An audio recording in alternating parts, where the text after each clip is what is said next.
ஆனி மாதமும் ஆடி மாதமும் இணைந்த மாதம் ஜூலை மாதமாகும். சூரிய பகவான் மிதுன ராசியிலும் கடக ராசியிலும் பயணம் செய்யும் மாதம் இதுவாகும். ஆனி மாதத்தில் நடராஜருக்கு திருமஞ்சனமும், ஆடி மாதம் வரும் அமாவாசை முன்னோர்களுக்கு திதி கொடுக்க சிறந்த நாளாகவும் உள்ளது. அம்மனின் அருளை பெறுவதற்கு உரிய ஆடி மாதம் இந்த ஜூலை மாதத்தில்தான் பிறக்கிறது. இம்மாத கிரக நிலைகளை பார்க்கும்போது மேசராசியில் செவ்வாய் மற்றும் சந்திரனின் சஞ்சாரம் உள்ளது. ரிஷபராசியில் குரு பகவானும், மிதுன ராசியில் சூரியனும் சுக்கிரனும் இணைந்துள்ளனர். கேது பகவான் கன்னி ராசியிலும், சனி பகவான் கும்பராசியிலும் உள்ளனர். ராகு பகவான் மீன ராசியில் சஞ்சாரம் செய்கின்றார். இம்மாத கிரக பெயர்ச்சி என எடுத்துக்கொண்டால் சுக்கிர பகவான் ஜூலை 6ஆம் தேதி மிதுன ராசியில் இருந்து கடகராசிக்கு செல்கிறார். செவ்வாய் பகவான் ஜூலை 12ஆம் தேதி மேச ராசியில் இருந்து ரிஷபராசிக்கு இடப்பெயர்ச்சி ஆகின்றார்.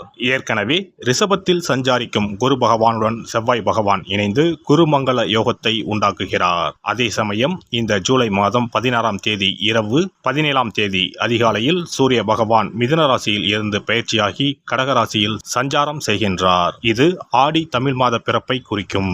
ஜூலை 19ஆம் தேதி புதன் பகவான் கடகராசியில் இருந்து சிம்ம ராசிக்கு பயிற்சியாகின்றார். சுக்கிர பகவான் ஜூலை 31ஆம் தேதி சிம்ம ராசிக்கு பயிற்சியாகின்றார். சந்திர பகவான் ஜூலை 1ஆம் தேதி அஸ்வினி நட்சத்திரம் மேசராசியில் இருந்து தன் பயணத்தை ஆரம்பிக்கிறார். இந்த கிரக பயிற்சி மற்றும் சஞ்சாரத்தால் உங்கள் வாழ்வில் ஏற்படக்கூடிய சுப மற்றும் அசுப பலன்கள் என்ன என்பதனை பற்றி காண்போம்.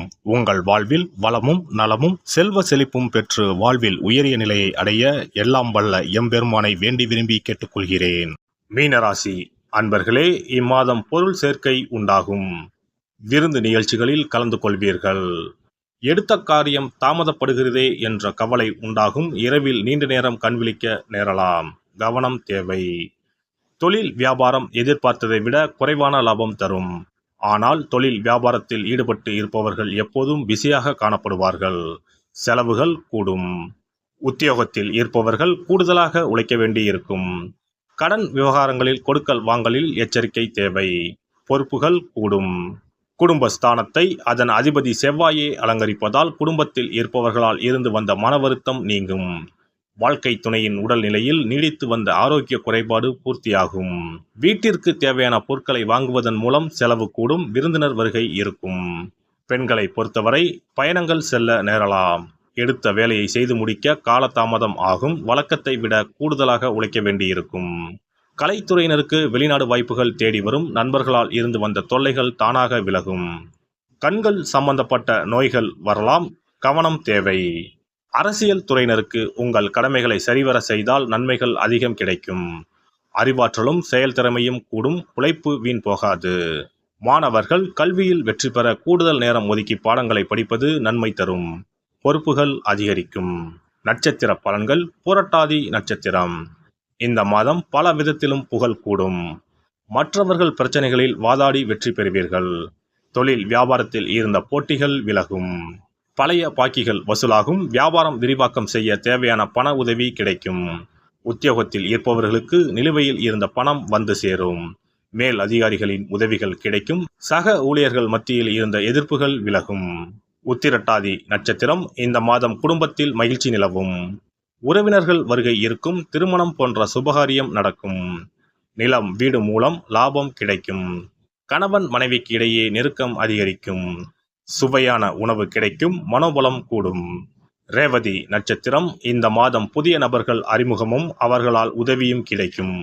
எதிலும் எச்சரிக்கை தேவை. பயணம் செல்ல வேண்டி இருக்கும். வீண் அலைச்சல் உண்டாகும். எதிர்பார்த்த காரியம் வெற்றிகரமாக நடந்து முடியும். பணவரத்து இருக்கும். எதிர்பார்த்த உதவியும் கிடைக்கும். நவக்கிரக குருவை வியாழக்கிழமையில் வணங்கி வர வாழ்க்கையில் முன்னேற்றம் உண்டாகும். மன அமைதி ஏற்படும். குல தெய்வத்தையும் இஷ்ட தெய்வத்தையும் ஒரே நாளில் சென்று தரிசித்து வாருங்கள். காரியங்களில் இருந்த தடைகள் விலகும். தொழில் வியாபாரம் சிறப்பாக நடைபெறும். சிறப்பு தொகுப்பு. ஒரு வெற்றிலை இருந்தால் உங்கள் துன்பங்களில் இருந்து விடுபட முடியும் என்றால் நம்ப முடிகிறதா? ஆம், உங்கள் ராசிக்கும் வெற்றிலை பரிகாரம் இருக்கிறது. அவற்றிற்கான வழிபாட்டு முறைகள் பற்றி காண்போம். பண்டிகை, திருவிழா, வீட்டில் விசேஷம் என்றால் வெற்றிலை பாக்கு வைத்து உறவினர்களை அழைப்பது வழக்கம். வெற்றிலையும் பாக்கும் மகாலட்சுமியின் அம்சங்களாகும். 12 ராசிக்காரர்களுக்கும் வெற்றிலையின் மூலம் பரிகாரம் செய்ய கவலைகள் தீரும் என்பது நம்பிக்கை. வெற்றிலையின் நுனியில் லட்சுமியும், நடுவில் சரஸ்வதியும், காம்பில் பார்வதி தேவியும் வசிக்கின்றனர். மகாவிஷ்ணுவும், பிரம்மாவும், சிவனும், சுக்கிரனும் கூட வெற்றிலையில் வாசம் செய்கின்றனர். எனவேதான் பூஜை மற்றும் திருமணம் சுபமாக நடக்க வேண்டும் என்பதற்காக வெற்றிலை பாக்கு படைக்கப்படுகிறது. துன்பம் விலக உங்க ராசியின்படி இந்த மாதிரி வெற்றிலை பரிகாரம் செய்யுங்கள். வெற்றிலை பரிகாரத்தில் எல்லோரும் ஒரே மாதிரியான பரிகாரத்தை செய்தால் பலன் தராது. அவரவர் ராசிக்கு தகுந்தபடி சில இஷ்ட தெய்வங்களையும் சில கிரக தெய்வங்களையும் பொறுத்து உங்களுடைய பரிகாரத்தை மாற்றிக்கொள்ள வேண்டும். அப்போதுதான் உங்களுக்கு என்ன கஷ்டமோ அது சரியாக நீங்கி உங்களுக்கு நல்ல பலன்கள் கிடைக்கும். உங்களுடைய ராசியின்படி வெற்றிலையில் குறிப்பிட்ட கிழமையில் பரிகாரம் செய்தால் உங்கள் துன்பம் விலகும், பிரச்சனைகள் தீரும். மேசராசி அன்பர்கள் செவ்வாய்க்கிழமைகளில் வெற்றிலையில் மாம்பழம் வைத்து முருகப்பெருமானுக்கு நெய்வேத்தியம் செய்துவிட்டு அந்த பழத்தை உண்டால் அனைத்து கஷ்டங்களும் நீங்கும். ரிஷபராசி அன்பர்கள் செவ்வாய்தோறும் வெற்றிலையில் மிளகு வைத்து வழிபாடு நடத்தினால் துன்பங்கள் அனைத்தும் தீரும். மிதுன ராசி அன்பர்கள் புதன்கிழமைகளில் வெற்றிலையில் மிளகு வைத்து இஷ்ட தெய்வத்தை வழிபடவும்.